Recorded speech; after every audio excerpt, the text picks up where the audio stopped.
Chaque année dans le monde, près de 50 000 à 100 000 femmes souffrent d'une fistule obstétricale. En Afrique et en Asie, elles sont environ 2000 femmes diagnostiquées au cours de l'année. Au Cameroun, elles sont souvent considérées comme des reculs de la société. En mai dernier, le ministre de la Santé publique a lancé une campagne de sensibilisation et de prise en charge des femmes souffrant d'une fistule obstétricale. Mesdames, Messieurs, vous l'avez compris, ce matin dans le cadre de vos échanges, nous parlons de fistule obstétricale. Retrouvons-nous juste après cet élément. On est loin de s'imaginer que derrière ce grain de beauté au sourire gracieux se cachait une immense douleur que traînait Amaïna Tony, la trentaine. Après un accouchement difficile, suivi d'une césarienne mal négociée, l'inédit s'y produisit. Elle sera atteinte d'une fistule obstétricale. Pendant plusieurs mois, elle vivra au crochet de sa famille. C'était lors de l'accouchement, non? Bon, entre-temps, je suis allée à la quinzaine.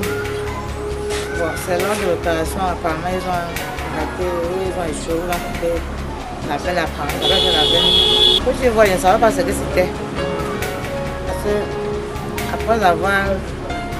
Après qu'elle sorte de la salle de la réanimation, bon, j'ai constaté que les jeunes sortaient, je ne comprenais pas les jeunes et les selles en même temps. Et aussi les selles sortaient par mon vagin. Bon, je ne savais pas. Donc moi j'étais aussi là, bon, moi j'avais l'espoir que parce qu'ils ont demandé qu'il faut qu'on me mette la sonde. Je ne marchais même pas, je ne me tenais même pas debout, on me portait. Parce que même quand j'allais même faire le pansement à la quinzaine, on me portait seulement pour me mettre soit dans la voiture. Ma chaîne ne me tenait même pas debout. Exaspérée par ce honteux mal, elle demandera parfois à sa grande sœur Hermine, sa garde malade, de lui ôter la vie. Heureusement pour elle, cette maladie classée parmi les maladies rares aura un traitement grâce au bateau hôpital Merci Ship de passage au Cameroun. Un don du chef de l'État, son Excellence Paul Biya. Je dis vraiment un grand merci au Merci Ship pour tout ce qu'ils ont pu faire pour nous les Camerounais, pour nous les malades, et que le Seigneur leur donne longue vie de pouvoir revenir et aider aussi certaines personnes, et aussi de m'avoir redonné la vie, parce que franchement, sincèrement,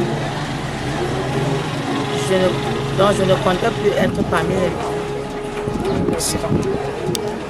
Aujourd'hui, Tony a repris goût à la vie et vaque normalement à ses occupations. Tout ceci n'est plus qu'un lointain souvenir, car rien n'est plus important que la vie. Mesdames, Messieurs, bonjour. Vous l'avez sûrement deviné, ce matin dans le cadre de votre émission Santé Plus, nous parlons de fistule obstétricale. Et pour mieux avoir des éclaircies sur cette maladie qui touche bon nombre de femmes, nous sommes avec le docteur Tocha, gynécologue obstétricien à la clinique Bethel de Dakar, c'est au Cameroun. Docteur, bonjour. Bonjour. Comment allez-vous ce matin? Je vais très bien. Par la grâce de Dieu. Okay. Avec votre permission, nous allons entrer dans le vif du sujet. C'est quoi une fistule obstétricale? Bon, fistule obstétricale, c'est... Comment est-ce qu'on va le dire? D'abord, définissons la fistule comme étant un passage forcé. Dans la fistule, c'est un passage forcé. Lorsque vous êtes confiné, par exemple, dans cette chambre, si tout est fermé autour de vous et que vous finissez par trouver un passage par lequel vous pouvez vous rendre dehors, c'est comme ça que se comporte la fistule. Vous trouvez un passage, vous forcez un passage qui n'était pas le passage normal. Ça, c'est la fistule. On peut définir ça de façon terre à terre comme ça. Donc la fistule obstétricale, c'est tout passage forcé créé par les conséquences, si on peut dire comme ça, d'un accouchement qui a été dystocique. Un accouchement qui a été, contrairement à dystocique, qui n'a pas été eutocique. Eutocique, ça veut dire un accouchement normal. Alors, lorsqu'un accouchement n'a pas été normal, il y a une conséquence, celle dont vous faites allusion à cette émission, qui est celle qui consiste qui fait allusion à la fistule. Alors, la fistule, si on peut dire, c'est un passage forcé, comme on l'a dit, en ce qui concerne l'obstétrique, obstétricale liée à l'accouchement. les conséquences, une complication si on peut dire comme ça, du postpartum. D'accord. D'accord. Si je vous écoute bien, docteur Tocha, la fistule obstétricale survient lors d'un accouchement forcé. Après un accouchement dystocique, difficile. D'accord, difficile. Et combien de fistules existe-t-il en fait? En fait, il y a plusieurs types de fistules. Bon, nous n'allons pas revenir sur les autres, puisque vous avez voulu qu'on reste en obstétrique, restons en obstétrique. Et dans le cadre de l'obstétrique, on peut avoir, n'est-ce pas, une fistule vésico-vaginale. Cela veut dire que les urines, au lieu de passer par, n'est-ce pas, l'urètre, trouve un autre chemin, n'est-ce pas, qui est le vagin. Parce que de façon anatomique, le vagin est contigu à la vessie. Chez la femme, je disais qu'il va falloir qu'on fasse un rappel anatomique. Si on ne fait pas le rappel anatomique, on ne pourra pas comprendre trop le phénomène. Alors, sur le plan anatomique, le système génital de la femme est trop compliqué. Et ce système génital est interne. Alors que chez l'homme, le système génital est externe. Alors, chez la femme, d'avant en arrière, on a la vessie. Et après la vessie, juste en dessous, si on peut dire comme ça, on a le vagin qui est en continu. C'est-à-dire qu'en haut, nous avons la vessie. En bas, nous avons, n'est-ce pas, le vagin. Et derrière la vessie, nous avons l'utérus. Vous voyez? Donc l'utérus est, on peut dire, juste derrière la vessie qui est en avant et continue à l'extérieur par, n'est-ce pas, le vagin. Alors, le schéma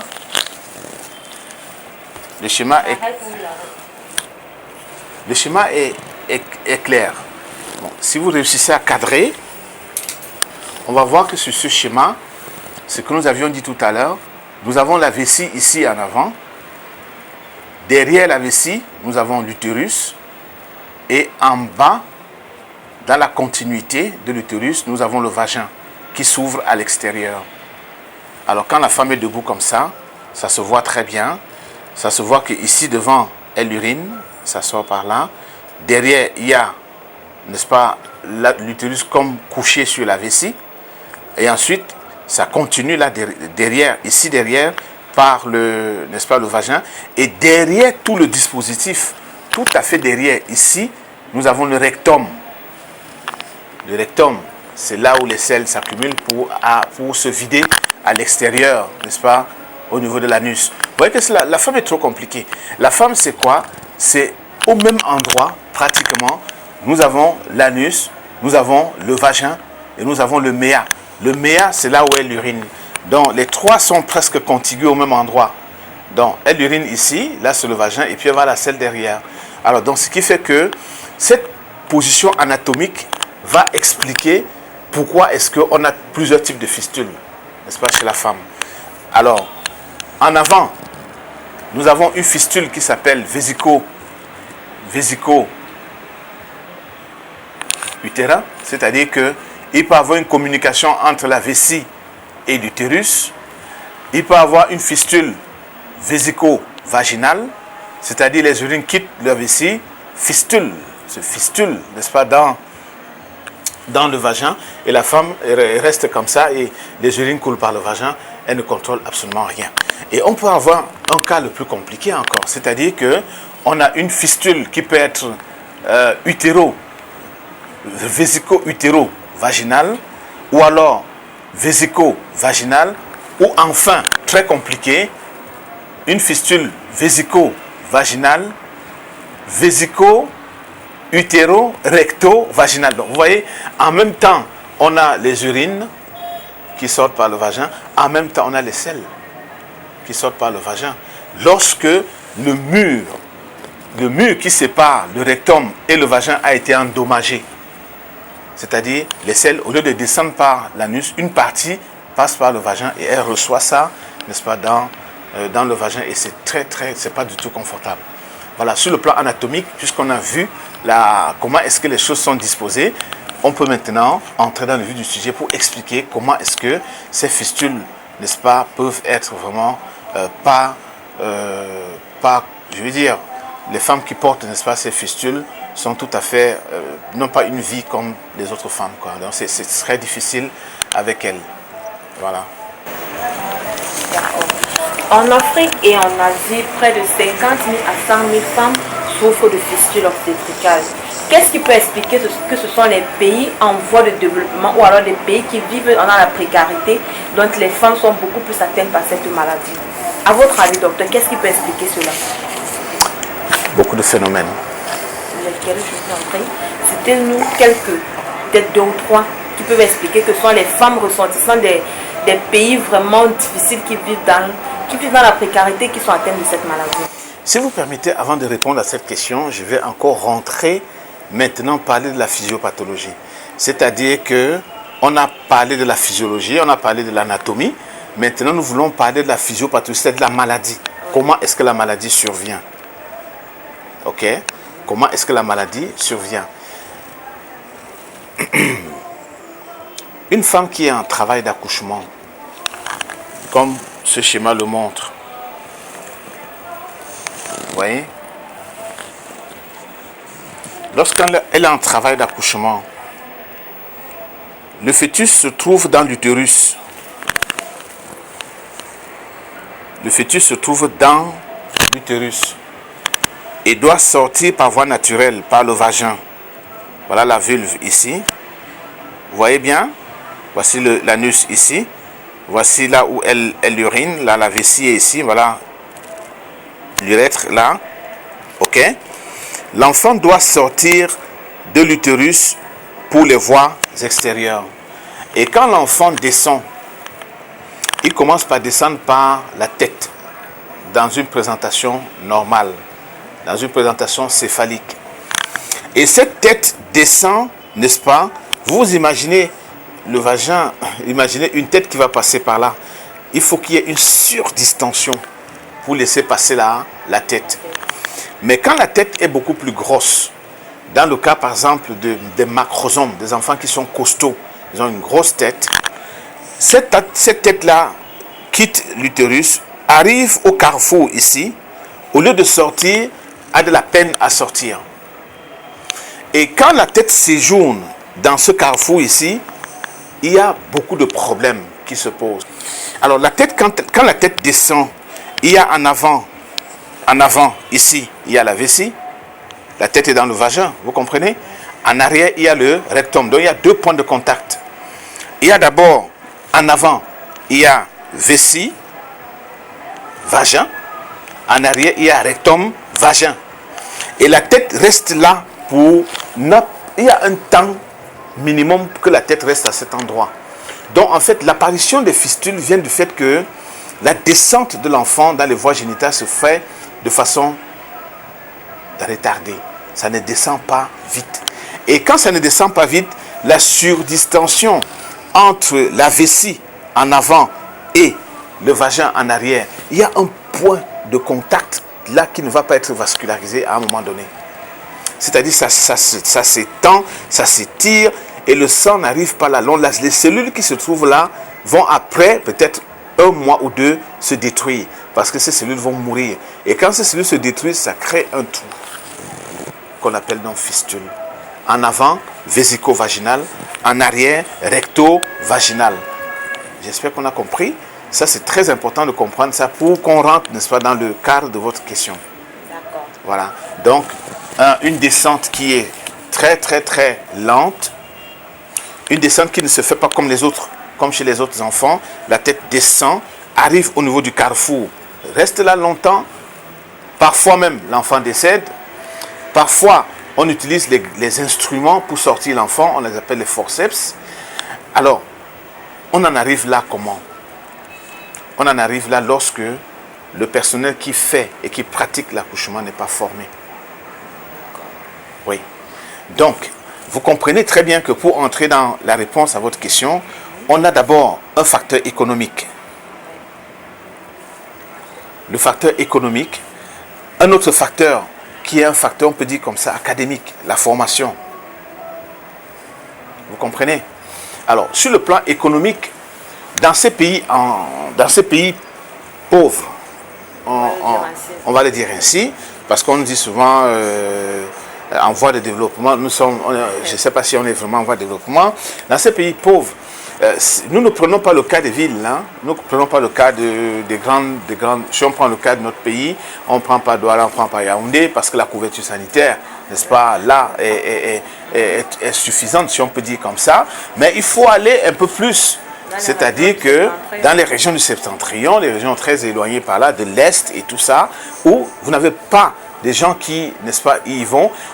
Et de deux, c'est des régions où, pour quitter un centre de santé, un centre du moins de moindre, de bas de grade, de bas étage, pour aller dans un centre de référence, ce n'est pas une affaire de 1 kilomètre. Parfois, les évacuations se font par dos d'âne. Peut-être que vous ne savez pas.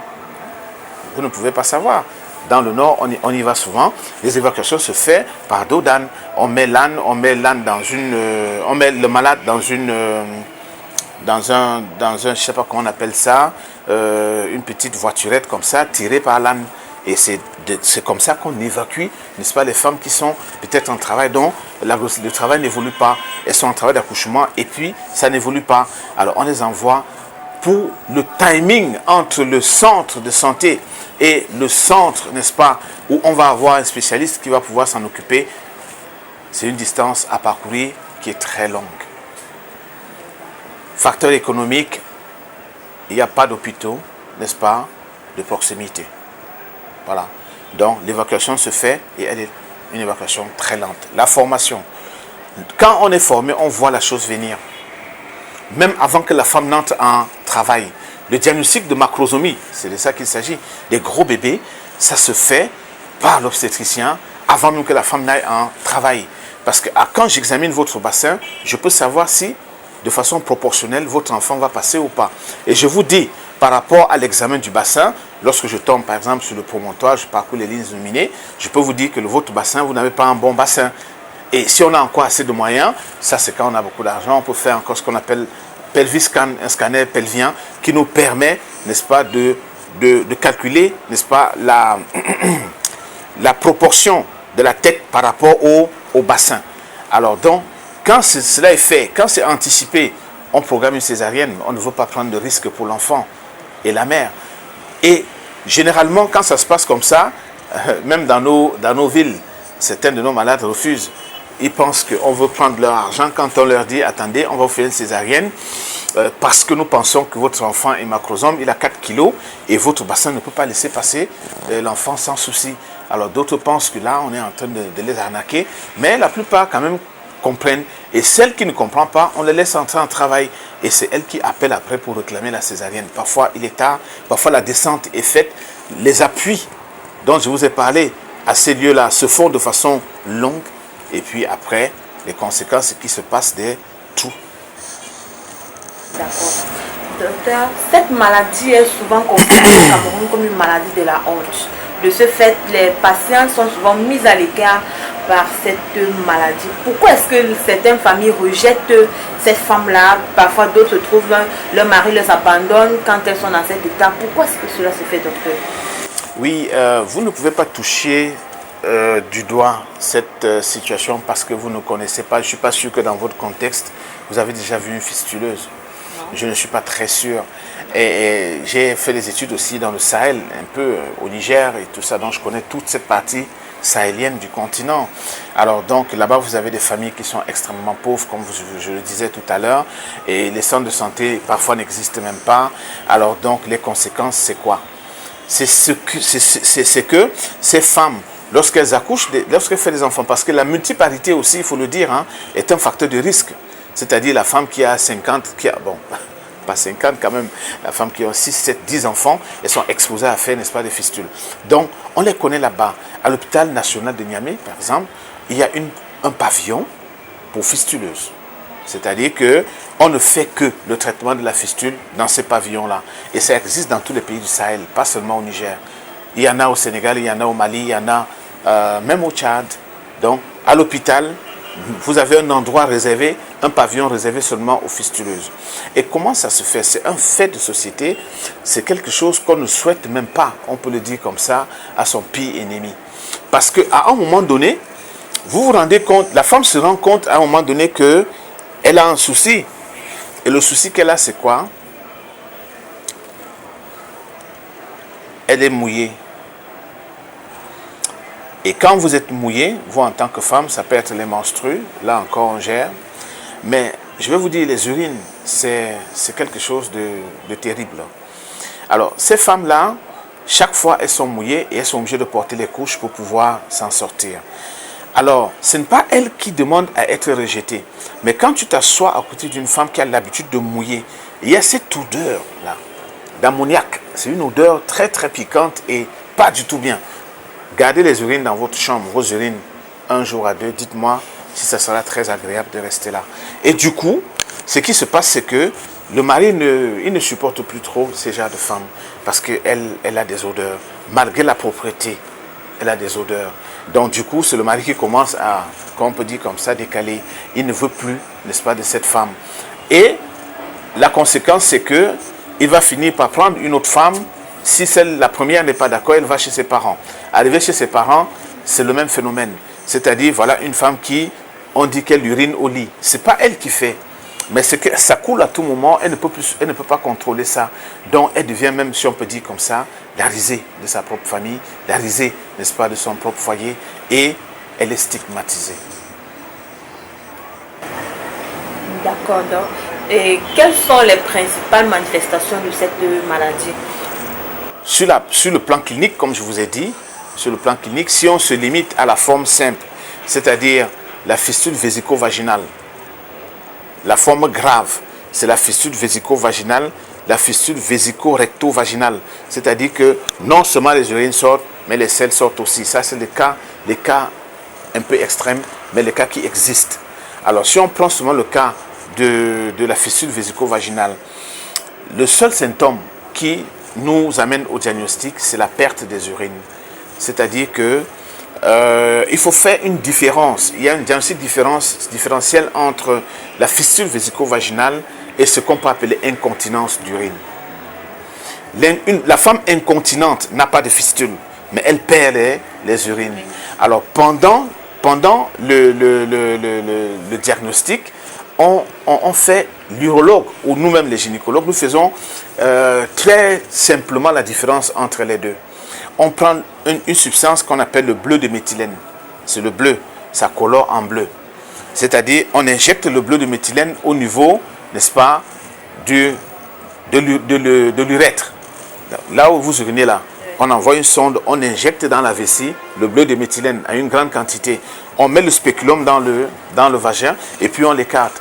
Si tu trouves le bleu de méthylène dans le vagin, ça veut dire qu'il y a une communication entre le vagin et la vessie. Donc il y a une communication entre les deux. Si le bleu de méthylène ne se trouve pas dans le vagin, ça veut dire que cette femme est en train de faire juste une incontinence. Alors le traitement n'est pas le même en ce moment-là. D'accord, donc si je vous écoute bien, ça veut dire la forme la plus grave de la fistule, c'est la fistule vagino-rectum. Vésico-vaginal, rectum, c'est ça? Oui, vésico-recto-vaginal. C'est-à-dire qu'elle a eu un trou en avant, la vessie. L'urine sort par le vagin. Elle a eu un trou en arrière, entre le rectum et le vagin. Vous voyez, il y a, comme je vous ai dit, c'est ça. Le vagin est au milieu. Devant, il y a la vessie. Et derrière, il y a le rectum. L'enfant descend, reste ici. Au lieu de sortir, il reste ici longtemps. Et quand il reste longtemps, il sort après, il y a un trou qui se fait entre la vessie ici et le vagin, un trou qui se fait entre le rectum et le vagin. Donc il y a fuite urinaire de la vessie vers le vagin et après, il y a fuite des selles du rectum vers le vagin. Ça, c'est le cas très compliqué. Autrement, c'est seulement ce cas qui existe dans la plupart des cas. C'est-à-dire qu'il y a une communication entre la vessie en avant et le vagin en arrière. C'est pour ça qu'elle fuit, les urines fuient. Elle ne peut pas contrôler les urines. Dans l'autre cas, qui est le cas le plus grave, elle ne contrôle ni les urines, ni les selles. Donc elle perd dans le vagin et les urines et les selles. Je me demande quel mari peut supporter ce genre de femme. En tout cas, c'est très compliqué. Parce que vous voyez que, du coup, son milieu vaginal est un milieu qui est complètement un bouillon de culture.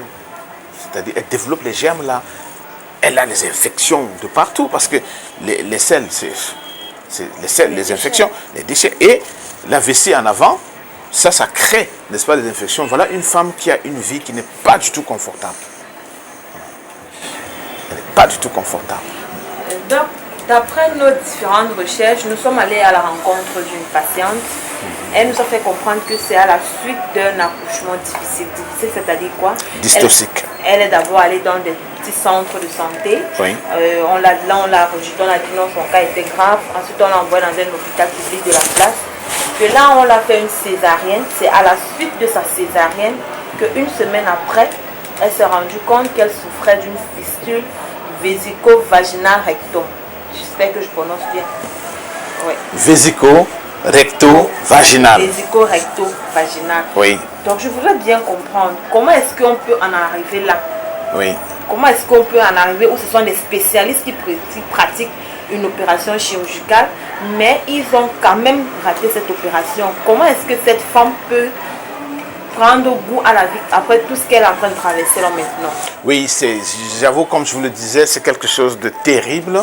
Et je pense que cette femme fait erreur. Ce n'est pas le spécialiste qui aurait fait je peux dire comme ça, si on peut dire comme ça, c'est pas lui qui aurait fait une erreur chirurgicale, mais c'est elle qui est à l'origine en fait de son propre problème. Parce que lorsqu'elle est enceinte, la grossesse est une chose très, je veux dire, l'état de grossesse est un état qui est très compliqué, qui est très complexe déjà, que la femme n'est pas une facilité. Alors donc, elle se permet de se faire prendre en charge, de se faire accoucher par quelqu'un qui vraiment n'a pas reçu la formation. Et c'est pour ça que je disais que lorsque les femmes, je les vois ici tout le temps, dans le cadre des consultations prénatales, je leur dis, si vous ne voulez pas accoucher ici, dites-moi seulement où vous voulez partir, je vais vous dire si c'est bien ou c'est pas bien. Alors, le cas c'est quoi? Nous avons les patientes qui sont, je ne sais pas comment ça s'appelle ça, est-ce que c'est la tétutesse ou bien c'est quoi, est-ce que... non, les patients, vous voyez, ont un droit. Le droit, un droit fondamental, c'est de savoir, c'est d'avoir l'information sur la personne qui doit les prendre en charge. Ça, c'est très important. Parce que si vous allez dans un cabinet au quartier, bon, demandez, vous avez le droit de demander à celui qui a le cabinet, est-ce que vous pouvez me dire, monsieur, s'il vous plaît, là où vous avez été formé, quel diplôme vous avez? Vous voyez que sur les cachets que nous avons, moi je suis le 64-64 à l'ordre des médecins. Et j'ai mon cachet, j'ai mon numéro de téléphone là-dessus. Ça veut dire que si je commets une gaffe, tu appelles à l'ordre des médecins au 64-64, c'est mon numéro. On dit voilà, on me convoque, voilà. Parce que c'est pour ça qu'on nous exige, il faut faire sortir ces détails-là sur les cachets pour qu'on puisse vous reconnaître. Alors, elle se décide d'aller chez un monsieur ou une dame, je ne sais pas qui, dont elle ne connaît pas les compétences. Ok? Et la dame fait comme elle fait. Vous savez, on est dans une ville où chacun entre guillemets, se débrouille. Mais je me suis toujours dit que comment est-ce que dans une ville comme celle-ci, on se débrouille avec la santé des gens? Moi, ça me paraît, ça me fait mal. Alors, donc, il se débrouille et puis on lui donne sa part, puisqu'on lui donne sa part d'argent. Maintenant, il n'a pas la capacité de discerner et de comprendre que cet enfant qui, n'est-ce pas, est dans le ventre de cette femme, est disproportionné par rapport à son bassin. Il ou laisse faire un travail d'accouchement sur un bassin qui ne peut pas laisser passer l'enfant. L'enfant atteint un degré de descente parce que l'enfant doit descendre. Ok? Voici l'enfant au milieu de ces deux. Voici la vessie, voici le rectum. L'enfant doit descendre ici. Mais l'enfant descend et n'arrive pas à sortir. Et c'est en ce moment-là qu'on dit, il faut l'évacuer. on l'évacue sur le gynéco. Le gynéco fait la césarienne en coupant un peu plus haut que la descente dont je vous ai parlé là. La césarienne se fait au niveau du segment inférieur, dans la partie inférieure de l'utérus, un peu plus haut. C'est là où sort le bébé. Donc, je vois mal comment est-ce que, après la césarienne, qui est bien faite, ok, on puisse avoir une fistule. Non, la fistule n'est pas une complication de la césarienne, si elle est bien faite, cette césarienne-là. Donc, sans connaître le dossier de la dame en question, je pense que l'erreur vient de la dame. Le fait de n'avoir pas consulté à temps un spécialiste. Voilà, de n'avoir pas consulté un spécialiste. C'est important parce que on n'en serait pas là. Peut-être qu'on ferait la césarienne avant même le travail d'accouchement. Elle n'aurait pas eu ce problème de fistule. Et encore pire, vous avez dit fistule vésico-recto-vaginale. Donc elle a tout dans le vagin. C'est vraiment un bouillon de culture pas possible et ça pourrit la vie. Ouais. Mesdames, messieurs, nous allons prendre une courte respiration avec cet élément et on vous revient tout de suite. Là, tu n'as pas pensé que c'est la sorcellerie, que quelqu'un est au village est derrière? Non, pas le village. Pas le village. Ça dérange. Ça dérange. Pas le village. On va finir bien. Pas le village. Si on me disait que c'est au village, je devais dire non. J'ai, à un moment donné, nous sommes en Afrique, à un moment donné, j'ai pensé à ça. Mais j'avais toujours ma foi. Et c'est la maladie. C'est l'opération qui n'a pas marché. J'avais toujours ma foi. C'est pour ça que je lui disais non, pour nous avoir la foi. Quel qu'en soit ce qui va arriver, tu vas t'en sortir. Je parle de la... Elle m'a dit de la tuer. Hein? Elle m'a dit de la tuer. J'ai dit que tu commences à tu tues. Elle dit oui. Pardon, tu pardon. J'ai dit que non, maman. Dans les petits trucs un peu toxiques là, on nous mettait, ça n'entrait même plus dans la maison. Parce qu'elle avait perdu. Voilà. Elle me sourit que maman a me parlé. Pardon, tu m'as. Je ne peux pas supporter. Elle dit que tu vas supporter. Tu dois supporter. Ce n'est que la maladie que ça va passer. Mesdames, Messieurs, heureux de vous retrouver une fois de plus sur Reflet d'Afrique Télévision. Nous sommes toujours avec le docteur Totia, gynécologue obstétricien à la clinique Bethel de Dakar, c'est au Cameroun. Avant la transition, nous parlions de la fistule obstétricale. Maintenant, nous allons parler des conséquences. Docteur, quelles peuvent être les conséquences dans le quotidien d'une femme souffrant de fistule obstétricale? Et voyez-vous, les conséquences sont énormes. Avant qu'on aille en pause, moi je vous ai parlé de quelque chose d'exceptionnel qui dérange la vie de la femme, c'est-à-dire la stigmatisation, c'est-à-dire elle est rejetée, si on peut dire comme ça, rejetée par non seulement son mari, mais elle est rejetée même par ses proches. Donc, ce qui fait que la condition sociale dans laquelle la femme se trouve est une condition très très difficile. Très difficile, c'est pourquoi même dans des pays où on a des forts taux, n'est-ce pas, de fistuleuses, elles ont des associations, heureusement, elles se retrouvent dans le cadre, n'est-ce pas, de ces associations-là pour, comment on peut dire comme ça, se partager leurs peines. Alors ça, c'est sur le plan social. Sur le plan obstétrical, il faut le dire, une femme qui, si elle était prémipare, ça veut dire que si c'était sa première grossesse, son premier accouchement, et que parfois, dans la plupart des cas, puisque l'enfant a souffert, il y a une souffrance fétale, dans la plupart des cas, l'enfant a réussi à réanimer, mais dans d'autres cas, l'enfant décède. Alors, vous allez avoir une femme prémipare, mais qui n'a pas d'enfant parce que suite à cet accouchement dystocique, l'enfant est décédé. Alors,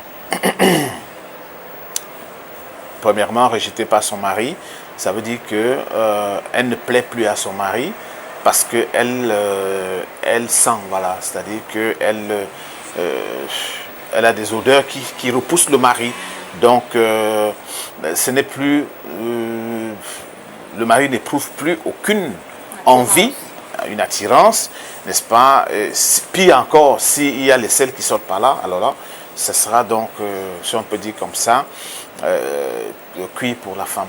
Alors, de deux, même sur le plan sexuel, cette femme va perdre, n'est-ce pas, l'envie de faire les rapports sexuels.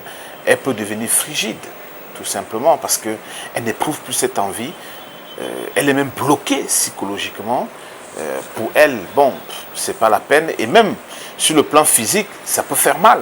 C'est-à-dire l'intromission, la pénétration avec ses plaies, ces blessures-là, c'est pas très facile pour elle de supporter un rapport sexuel. Donc, sur le plan obstétrical, il sera assez difficile que cette femme retombe encore enceinte. Donc voilà, une femme primipare qui ne porte pas son enfant, qui ne pourra pas faire une famille. C'est très très dommage. Voilà, c'est très dommage. On se souvient qu'en mai dernier, le ministre de la Santé publique du Cameroun avait lancé une campagne de prise en charge des femmes fistuleuses. Vous, au sein de votre clinique, est-ce que vous prenez en charge les femmes souffrant de cette pathologie? De façon spéciale, je dirais non. De façon spéciale, je dirais non. Nous faisons appel, n'est-ce pas, à... Non, directement, moi pas. Parce que pour être chirurgien de la fistule, ça commence à être une spécialité aujourd'hui. C'est-à-dire, ce ne sont pas tous les chirurgiens qui peuvent réparer une fistule. Je suis gynécologue, l'urologue aussi. On les forme encore dans cette sous-spécialité parce que c'est très compliqué, n'est-ce pas, de réparer une fistule. C'est très compliqué. Quand vous n'avez pas appris, c'est très compliqué de réparer. Alors, le ministre qui lance la campagne de réparation, oui, bon, il a des capacités de pouvoir inviter les personnes qui sont très futées par rapport à la réparation des fistules. Il a la capacité de le faire. Mais nous pensons que ces genres de campagne, il faut même mettre fin à tout cela et peut-être créer à la faculté de médecine, n'est-ce pas, un diplôme universitaire, carrément, pour former les médecins à la réparation des fistules. Si on fait comme ça sera encore bien pour notre pays, qu'on forme les médecins à le faire. Lorsqu'il y a eu le bateau Mercy Ship qui était venu dernièrement, j'ai même eu une patiente que j'ai adressée à Mercy Ship. Elle a été prise en charge et je bénis le Seigneur pour ça. Et c'est toujours, n'est-ce pas, des solutions de dépannage. Alors quand vous allez au Nord Cameroun, dites-vous que vous allez voir beaucoup de femmes qui souffrent, n'est-ce pas, de cette pathologie et qui sont abandonnées à elles-mêmes. Ce n'est pas une campagne, n'est-ce pas, qui va résoudre le problème, mais c'est plutôt qu'au fond, qu'on puisse, n'est-ce pas, former les médecins à pouvoir être capables de réparer les fistules vésico-vaginales ou vésico-recto-vaginales ou que sais-je encore. À vous écouter, docteur, pour soigner une fistule obstétricale, la seule voie de recours, c'est la césarienne. C'est une opération chirurgicale. C'est une opération, vous avez dit césarienne? Non, il y a déjà eu la césarienne. Non, c'est une opération parce qu'il n'y a pas, à notre avis, quelque chose qui peut aller fermer un trou béant. Il n'y a pas. Il faut faire la chirurgie pour fermer le trou. Alors donc, on va faire comment pour pouvoir fermer ce trou béant? Je vous ai dit tout à l'heure dans le diagnostic différentiel, c'est-à-dire ce avec quoi on ne doit pas confondre la fistule. Je vous ai parlé de l'incontinence. Très bien, ça prouve que vous suivez très bien. Alors donc, l'incontinence urinaire, ça se soigne très facilement. C'est-à-dire, voici l'urètre où les urines sortent.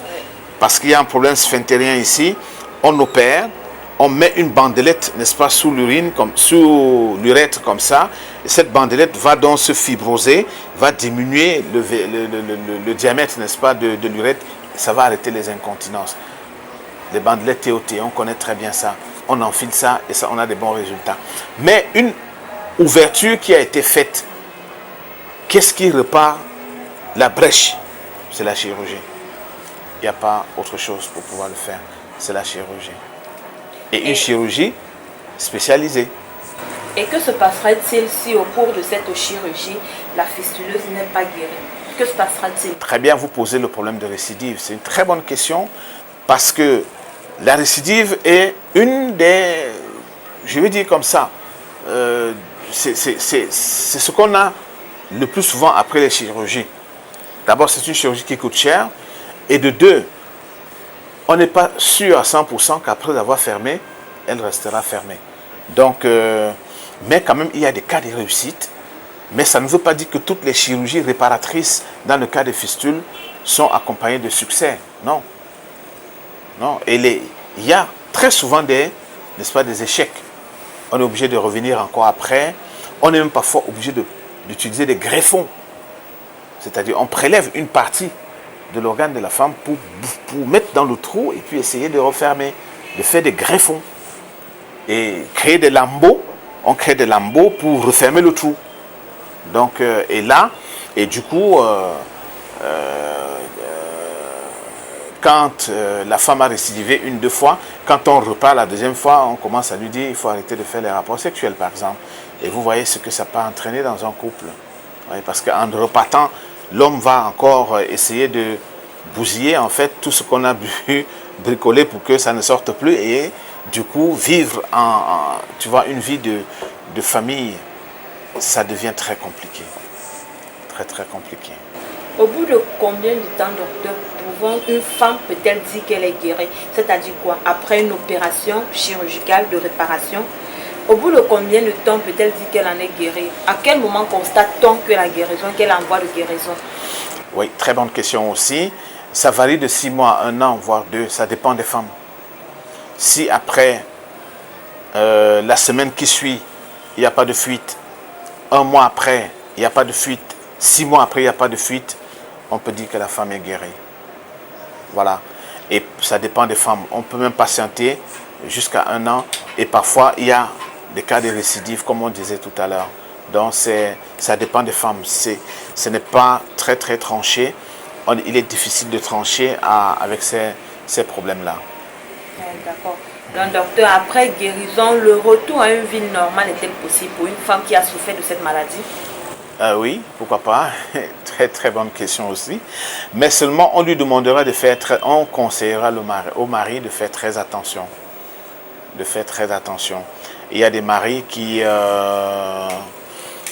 utilisent très souvent, on peut dire comme ça, des aphrodisiaques. Ça peut seulement pas être des comprimés, hein. Les aphrodisiaques, vous savez que ça marche sur beaucoup de gens. Le truc qu'on appelle le bitacola, etc. Il y a des hommes qui mangent ça et puis je crois qu'ils font des décoctions. Je ne sais pas, un mélange de Guinness, de bitacola et n'est-ce pas, des condiments de soya, je ne sais plus trop. Et ils aiment ça. Mais on leur dit, s'il vous plaît, ce n'est pas la compétition. Et si vous voulez faire des rapports, vraiment, il faut que ce soit, si possible, même qu'on utilise des lubrifiants, vous voyez, pour que la femme soit bien lubrifiée, pour que le rapport se fasse. Comme ça, quand il passera en zone malade, il ne va pas créer, n'est-ce pas, de dégâts pour pouvoir, n'est-ce pas, recréer encore les ouvertures là où on a collé les brèches. Donc, on leur dit des rapports sexuels, c'est vrai, mais avec vraiment beaucoup de modération. D'accord. Avec des rapports sexuels. Est-ce que vous ne pensez pas qu'une femme, quand elle sort de là, elle va se dire, est-ce qu'elle aura encore vraiment le goût à la vie? C'est-à-dire quoi? Si c'était une prémipare et qu'elle a perdu son bébé lors de cette dysfonction, je ne sais pas comment vous avez appelé ça, discontinence, je ne sais pas trop. Cet accouchement difficile, quoi, c'est ce que je veux dire. La dystocie. Un accouchement dystocique. Voilà, si elle a perdu son bébé. Pensez-vous réellement qu'elle aura vraiment le goût à la vie, c'est-à-dire se mettre encore en condition de faire un autre bébé? Si. Est-ce qu'elle n'aura pas de séquelles d'or? Si. On a un facteur. Vous savez, chez nous, on néglige trop ce facteur-là. Nous avons, n'est-ce pas, la prise en charge psychologique. Hein? Et généralement, ces femmes sont accompagnées. Les psychologues les accompagnent. Et quand on les conseille, on leur dit, voilà, votre problème est venu du fait que vous avez eu ceci, vous avez eu cela.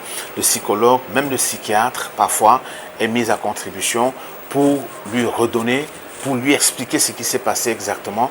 Et surtout, quand elle a subi une cure et on a fermé sa fistule, le psychologue la prend en charge, prend le couple en charge, pas seulement la femme, pour expliquer au mari, voilà, à un moment donné, ta femme ne t'appelle plus parce qu'il y a eu quelque chose, c'est vrai. Maintenant, considère qu'elle est guérie et fais gaffe pour la suite. Il ne faut pas que les rapports soient des trucs vraiment de compétition parce qu'en réalité, elle retournerait encore, n'est-ce pas, dans ce tableau-là. Et ce ne sera pas gain qu'elle retourne, n'est-ce pas, dans le tableau antérieur. Donc, l'accompagnement psychologique, n'est-ce pas, a sa place dans la prise en charge globale, n'est-ce pas, des fistules chez la femme.